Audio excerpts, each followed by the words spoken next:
Mas agora eu quero uma mensagem para quem deseja entrar nessa área de pregar. Qual mensagem você daria para eles? Se você sente o chamado de Deus, o desejo é, o conselho é, o Senhor nos chama. Nós temos uma palavra, me desculpe, mas eu não concordo muito. Se é que eu posso dizer assim. A gente tende a dizer, Deus chama e capacita. Não, Deus nos chama, mas somos nós que nos capacitamos. Claro que não nos capacitamos sozinhos. Nos capacitamos porque a graça está em nós. Então, às vezes, nós queremos transferir sempre a responsabilidade, tudo para Deus. Gente, olha que coisa fantástica. Quando Paulo, lembrando que não é o Saulo que se transformou em Paulo, tá? É dupla nacionalidade. Saulo vem de Saul, seu nome é hebraico.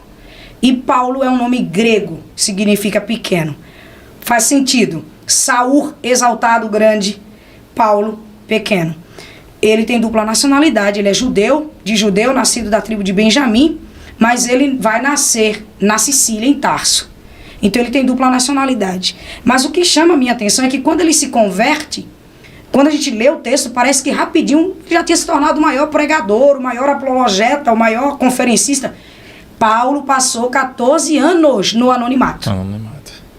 10 anos ali em torno da Arábia, 4 anos ali em Tarso, para depois começar a pregar.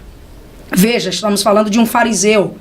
Ser fariseu, as pessoas usam o termo pejorativo. Falando, é um fariseu, nem sabe o que é ser fariseu. Fariseu é um estudioso, né? Um estudioso, rigoroso. Ele era tão rigoroso que ele executava coisas terríveis com os irmãos. Vamos dizer assim, ele cumpria a lei à risca. À risca, a ponto de se tornar, como os teólogos chamam, uma besta bufante, uma fera, capaz de passar por cima de tudo e de todos para defender a fé dele. Então, assim, ele ficou no anonimato, teve que se preparar.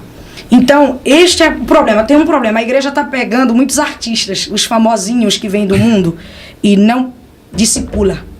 Aí pega essa pessoa que saiu dali e pega a fama que ela tem e coloca na igreja. E aí nós temos problemas, porque nós precisamos lapidar, trabalhar. A igreja está aqui para lapidar e trabalhar.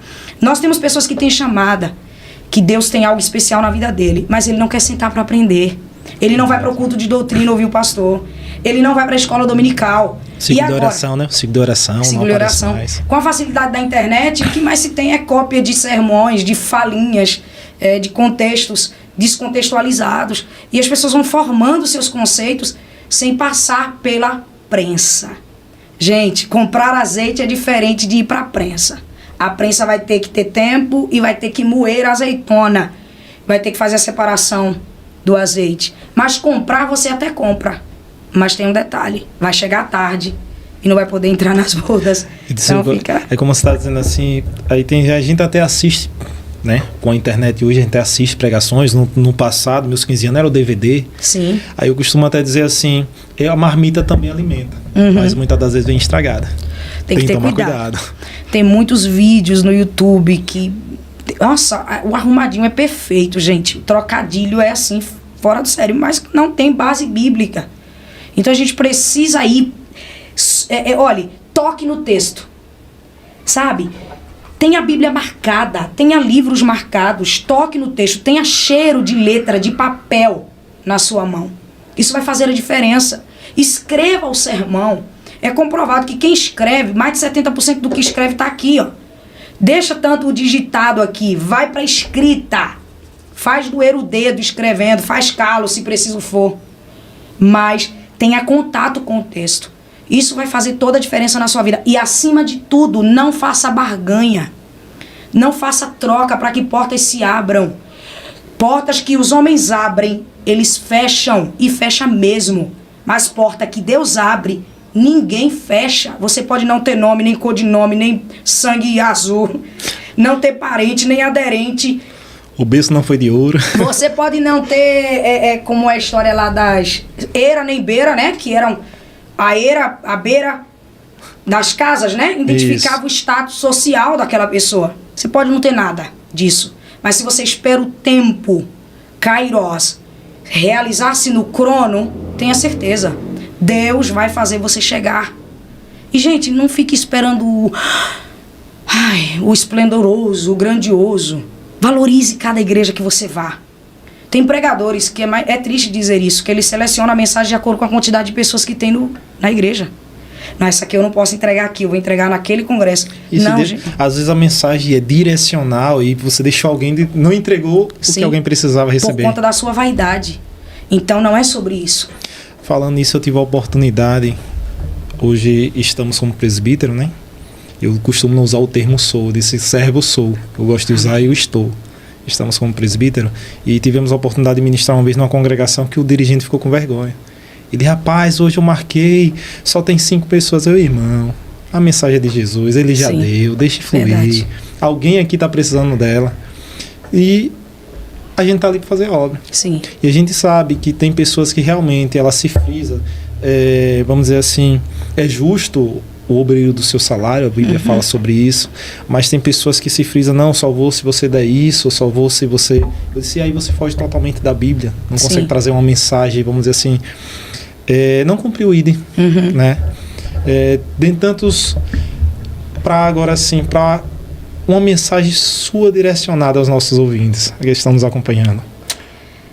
Gente, já que falamos tanto de Bíblia, de conhecimento, de letra, de palavra, leia o livro, pratique o livro, faz da Bíblia o teu manual de vida, sabe? Toma e não toma partes dela, toma a Bíblia como um todo, faz dela o teu norte, né?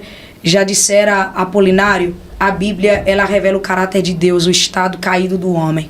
Ela é a bússola do piloto. Ela é o mapa do viajante. Ela é o cajado do peregrino. Leia para ser sábio, pratique-a para ser salvo. Leia a Bíblia. Ame a palavra de Deus intensamente. Porque tem muita gente pagando um preço muito alto até hoje. Já pagaram um preço muito alto por tê-la, por desejá-la. Para ela chegar a nossa mão hoje, esse acesso, foi muito sangue derramado. Muito sangue. Eu tive a oportunidade de acompanhar alguns documentários sobre a história da Bíblia. Você chora acompanhando a história. Sim. Porque foi muito sangue literalmente derramado. Muito. E se traficava literalmente a Bíblia. Sim, né? O irmão André, né, ele é conhecido como contrabandista de Deus. É fantástico quando ele vai passar a cortina de ferro, ele pega um Fusca. E ele coloca a Bíblia, né? Tira ali a parte, eu não sei muito explicar, a parte de plástico de dentro, e bota a Bíblia em tudo que é lugar. E ele faz uma oração, Senhor, tu deste vistas aos cegos. É muito forte, me arrepia. Mas eu te peço, tira os olhos dos que vêm, porque eu preciso passar na fronteira. E Deus não permitiu, gente, aqueles soldados russos olharem e verem aquelas Bíblias ali. Ele partiu para o Senhor há pouco tempo. Mas é fantástico como aquele homem amava a Bíblia. O que está faltando nas igrejas, nos cristãos, que hoje se considera... Nós temos no Brasil hoje os cristãos nominais. Era amar a palavra de Deus. Eles amam jargões. Os pregadores hoje formam suas mensagens em palavras de efeitos, trocadilhos e jargões. Às vezes é só meio versículo. Sim. Né? Meio versículo e a mensagem flui toda fora do contexto, Sim. né? E o que eu deixo aqui é ame a Bíblia. E se você não conseguir compreendê-la, entendê-la, busque pessoas sérias que possam te orientar, procura o teu pastor, procura alguém para esclarecer, mas leia a palavra de Deus, assim como você necessita de 3 refeições ou 6 refeições por dia. Não tire o pão divino da tua casa. E a Bíblia diz que lâmpada, né? O salmista diz, Salmo 119, lâmpada para os meus pés e luz para o meu caminho é a tua palavra. Se a palavra de Deus não estiver em nós, ele também não está, porque Jesus disse que aqueles que me amam a minha palavra. Hoje nós estamos vivendo nos shows gospels, né? Claro, a Bíblia, o culto é louvor, adoração, mas gente, tem ambiente que a gente vai que não dá mais, porque para a palavra ficou isso aqui. Não tem mais espaço. Então Lutero brigou para que o povo tivesse a Bíblia no colo, tirar a Bíblia de cima dos púlpitos do clero. E agora a gente tem Bíblia. Lutero, John Wycliffe, John Huss brigou por isso. Nós temos Bíblias hoje, mas o problema é que as pessoas não as querem.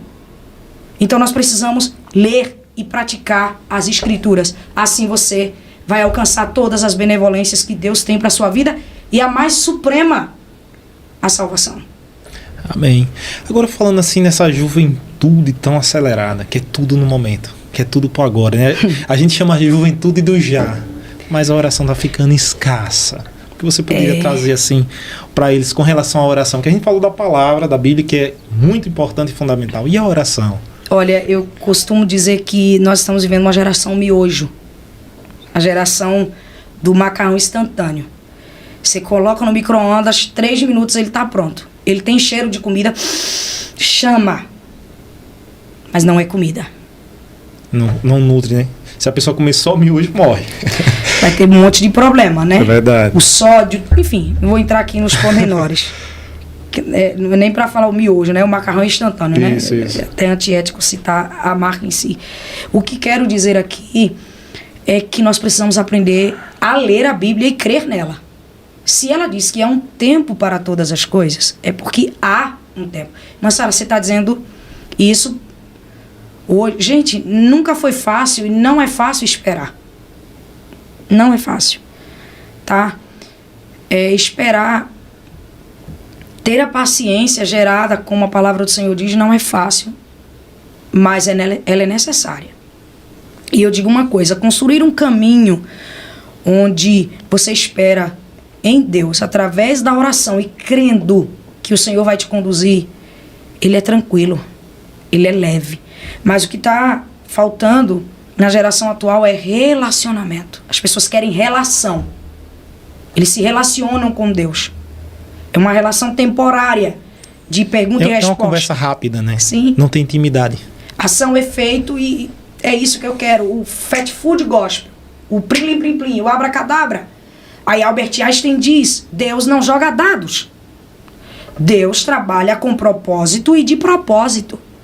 Então, a oração, ela alimenta a nossa alma, ela é um diálogo, ela não é um monólogo, ela não pode ser um monólogo, ela não pode ser apenas um ambiente de desabafo, ela precisa ser relacionamento. E se relacionar, gente, dá trabalho, sim ou não? Dá verdade.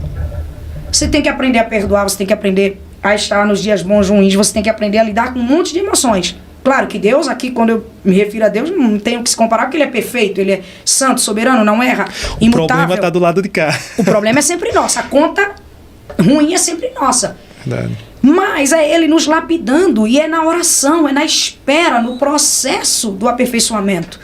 Então, às vezes, as pessoas, elas querem chegar como se tudo tivesse pronto, sabe? Que você compra tudo, que a influência compra tudo. E não, na oração é que você vai conquistar. E vai ser lapidado e trabalhado, porque ali você vai entender o tempo de Deus para viver os propósitos que Ele tem na sua vida. Ores, fale com Deus. Como é que você pode dizer que ama se você não ama a palavra e você não fala com Ele? Né? Quando fala com Ele, você apenas verbaliza quando você quer algo. É no mínimo assim... gente, não quero nem usar uma palavra... Vamos ter mais bom senso, vamos buscar mais... Eu trago Senhor. Deus assim, mais aquela visão pai. Aí eu digo assim, muitas das vezes o filho não tem a intimidade de conversar com o pai, mas na hora do querer, o pai tem que me dar. Eu disse aí, o pai fecha a mão. Justamente. Tem que aprender a se relacionar. E esse pai é o pai, que ele é a autoridade. Quando ele disser não, é não. Quando ele disser sim, é sim. Quando ele disser espera, espera. Interessante é que a gente quer criar os nossos filhos dessa forma e a gente usa essas 3 palavrinhas. Mas quando a gente se refere a Deus, mas eu sou tão bonzinho, Senhor, mas eu queria tanto, né? Quem é bom, né? Só Ele. Então é esperar, e a oração nos ensina a esperar, a ter comunhão com Deus. Jesus não precisava orar. E como orou, tá? Então é sobre isso, é pensarmos que sem a oração a gente não se alimenta, a gente não se curva e não há relacionamento. Alguém às vezes diz assim, mas Deus já sabe aquilo que eu preciso. Gente, o salmista vai até dizer que antes da palavra ser formada, ele já sabe. Sim. Mas ele precisa que a gente reconheça a dependência. Com certeza. Né? Eu disse, na verdade, esse pedir é ser dependente. Deus, eu preciso, eu sou dependente de ti, sem ti não sou nada. A oração mais profunda e mais paradoxal é a oração do próprio Deus orando. Ele é o verbo encarnado. E ele ora no Getsemane. Verdade. E ele tem sim uma resposta. Quando ele diz: Pai, se possível, passa de mim este cálice sem que eu beba. Há quem diga que ele pediu para não morrer. Não. Ele sabia o que veio fazer. O que ele pede é: Pai, o teu cálice, o cálice da tua fúria, é terrível. Depois ele disse a Pedro, tanto é que é o cálice da fúria, que ele disse: não beberia eu o cálice da ira. Não é nem da fúria, da ira de Deus. O cálice do inferno. É o cálice do terror. Mas aí ele, orando, né? A Bíblia diz que vem um anjo. João fala que desce um anjo e conversa com ele, mas não diz o que o anjo verbalizou. Vem acalmá-lo, né? Mas a Bíblia diz que agora ele ora mais intensamente e a alma se angustia mais ainda. Como pode? Se você recebe uma visita de um anjo, era para você ficar aliviado. Veio trazer uma resposta, né? Aí ele fica mais, tanto é que os polos sudoríparos, as suas veias, começam a se dilatar e ao invés de suor sai sangue. Lucas vai retratar isso de forma... É a oração mais profunda e é uma oração que parece não ter uma resposta tão clara. Na nossa visão, claro que o anjo falou com ele e a gente não sabe o que foi dito. Mas esse Deus, homem, está orando. Quem somos nós? Quem sou eu? Para não buscá-lo, para não orar, para não... Sabe? E não é orar só... É orar dirigindo, é orar lavando o prato, é orar limpando a casa, é orar no momento secreto, é orar em todo o tempo. Eu, quando tenho oportunidade, às vezes eu menciono. Eu tenho saudade daquela igreja de 15 anos atrás. Alguém disse: por quê? Eu disse: tanto no ciclo de oração a gente conhecia pelo barulho, e como era a igreja que orava, como a irmã mencionou aí, no quesito de orar lavando os pratos. Sim. Se falava em língua lavando os pratos, varrendo a casa. Eu lembro uma certa vez, minha mãe correu para atender alguém na porta e ela deu uma topada que arrancou a unha do dedo midinho. Ela soltou um glória. Eita, e acompanhou Deus. Com a rajada de língua estranha. Depois ela disse: não estou sentindo nada. Olha só. Eu disse: mas naquele momento, eu digo, esse momento mostra que naquele momento estava em comunhão. Então Deus está presente. Eu disse: o que acontece com a geração de hoje, ela está esquecendo essa comunhão. Eu disse: é uma geração que não dobra nem os joelhos na igreja para orar. São 15 minutos muitas das vezes antes do culto, né? Verdade. Essa geração de hoje não quer mais. É uma geração que quer tudo pronto. Ele quer que o pastor ore, que o pregador entregue uma palavra, que o profeta entregue a profecia e tem que fazer cumprir. Não, e a profecia tem que ser bênção. Se for conceito, não... Eu lembro da nossa geração... o profeta recebe geração processo. Que fala assim, eu ainda sou jovem, tá, gente? Mas eu falo assim, quando na minha juventude, né, antes de casar, quando se levantava alguém em profecia dentro da igreja, a gente não tinha nem pecado nada, mas já temia. Alguém se levantou em profecia, todo mundo ia ficar: meu Deus, será que é pra mim? Você não cometeu nada. Hoje tem-se um receio ao profeta que vai entregar. Ele fica receioso de será se vão receber. Sim. Mas o que está faltando, gente, aí volta um pouquinho lá atrás, a comunhão. Se você tem comunhão, você tem autoridade, não importa o que vão falar, precisa ser pregado, né? O que falta é, a Bíblia, Jesus diz que as minhas ovelhas me conhecem. Elas ouvem a minha voz e me seguem. O que está... Voltamos ao relacionamento. Que voz você ouve? Porque as ovelhas ouvem e ela reconhece a voz do pastor.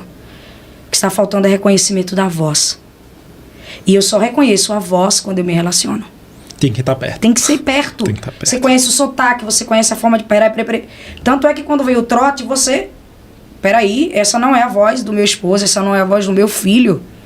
É ímpar, por mais parecida que seja, vai ter algo peculiar que você vai identificar porque você conhece aquela pessoa a fundo e no profundo.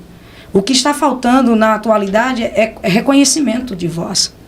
O reconhecimento da voz do Espírito Santo de fato. E é literalmente aquilo quando alguém vai se levantar em profecia para falar, quem vai receber já sentiu cá.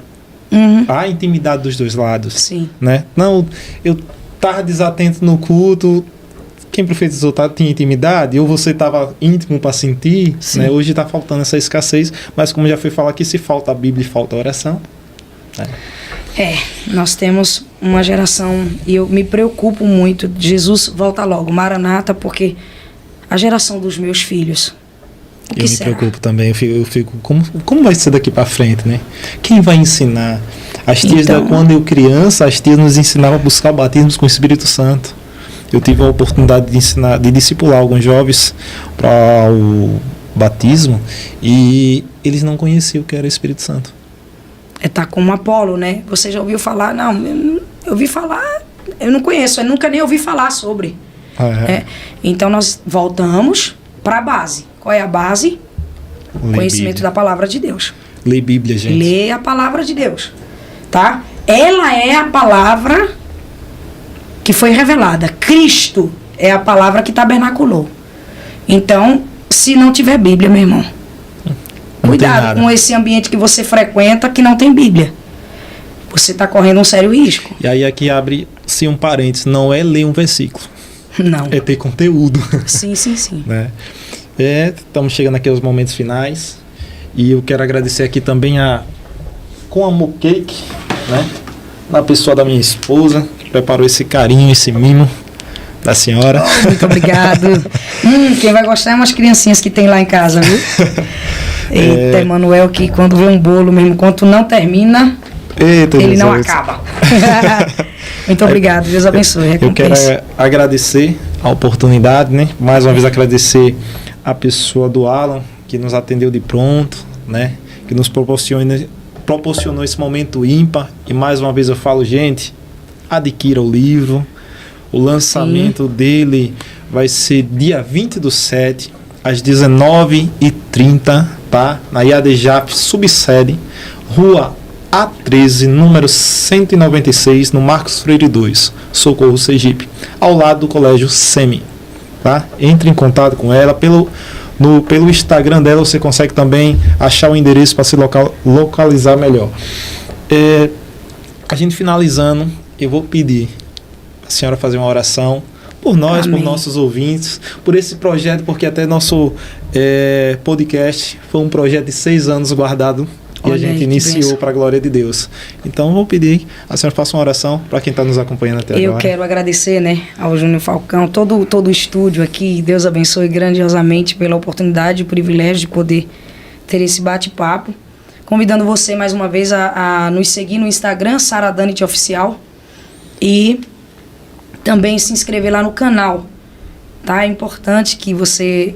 Tem vários, às vezes eu vou sempre gravando um vídeo, uma curiosidade bíblica, inclusive tem muitos sobre curiosidade bíblica. É o canal Missionária Sara Danit. Será um prazer tê-los conosco. E reforçando aqui o convite para o sábado. Gente, vai lá. É um evento diferenciado, não é culto, tá, gente? Não vai ser aquele ambiente demorado, aquele momento demorado. Vamos apresentar o livro, uma oração muito rápida, e aí a gente já começa ali as filas, iniciando fotos. Então não vai ser um ambiente... Talvez você tenha um outro compromisso, você passa lá, adquire o livro e segue para o seu outro compromisso. Será uma honra. E queremos que nesse momento esta palavra chegue à tua casa. E nós vamos orar nesse momento. E agradecer também pelo apoio total do meu esposo, né? O meu querido Alan, a minha família, os meus filhos, a Ana Sofia, o Aleph. Que o Senhor continue nos guardando e nos blindando. Também rogo as vossas orações por nós. Amém? Amém. Oremos nesse momento. Amado Cristo, querido Senhor e Salvador, aquele que era, aquele que é e aquele que há de vir. Eu quero te louvar, Senhor, por este momento, pela vida do Júnior, pela vida de todos que estão aqui no estúdio. Que o Senhor os recompense de forma abundante, poderosa. Senhor, eu quero, ó Deus, diante de tantos assuntos aqui tratados, te pedir humildemente, vai ao encontro, Senhor, desta alma, deste coração que está em casa. Talvez vivendo a situação de Tamar ou conhecendo a história de alguém semelhante a tal. Mas não sabe como lidar, Senhor. Mas eu quero suplicar o teu favor, amado Espírito Santo. Ata as feridas, derrama o teu bálsamo, derrama o teu vinho, tira as infecções, tira, Senhor amado, tudo aquilo que foi ficou infectado, que necrosou. Tu és o Deus que restitui a vida. Amém. Tu és o Deus que restitui, Senhor, aquilo que está perdido. E eu quero te pedir, entra neste quarto agora. Entra nesta casa agora. Onde tiver uma Tamar, onde tiver alguém que já sofreu, Senhor, que passou algo semelhante, seja ele ou ela, eu quero te pedir, restaura, toca no íntimo do ser, arranca esta dor profunda, traga alívio, traga paz, meu Senhor. Eu quero te pedir, Deus, que haja fome nesta nação, fome na igreja brasileira pela tua palavra, Senhor. Ó Deus, que haja anseio, que haja desejo em conhecer mais de ti. A tua palavra revela a tua grandeza, revela o nosso estado e a carência que temos da tua presença. Eu quero te pedir em nome de Jesus, que essas pessoas possam a cada dia te buscar, Senhor, com um anseio de te servir, de se relacionar contigo e não apenas ter momentos prazerosos, mas que são apenas interesseiros, mas que haja um relacionamento genuíno, Senhor, uma entrega genuína, pura, cristocêntrica, entendendo, Senhor, que somente por ti, ó Senhor, tu és o único caminho, tu és o único que nos conduz à redenção, à reconciliação com o Pai. Deus bendito, eu quero em nome de Jesus, o teu Filho, pedir uma bênção, a Barachate, a bênção que desce dos céus sobre a vida desta família, sobre esta casa, um recomeço para essa história que talvez esteja, Senhor, aparentemente como a de Tamar, dentro de um quarto solitário, dentro de um calabouço emocional. Que haja resgate nesta noite, que haja renovo nesta noite e que a tua presença, Senhor, traga alento a esta alma. Deus bendito, permanece conosco e nos guardando em nome de Jesus, para a glória de Deus Pai. Amém. Amém. Agora só agradecer a você que ficou com a gente até agora. Compartilha, se inscreva no nosso canal e te aguardo nas próximas. Muito obrigado. Amém.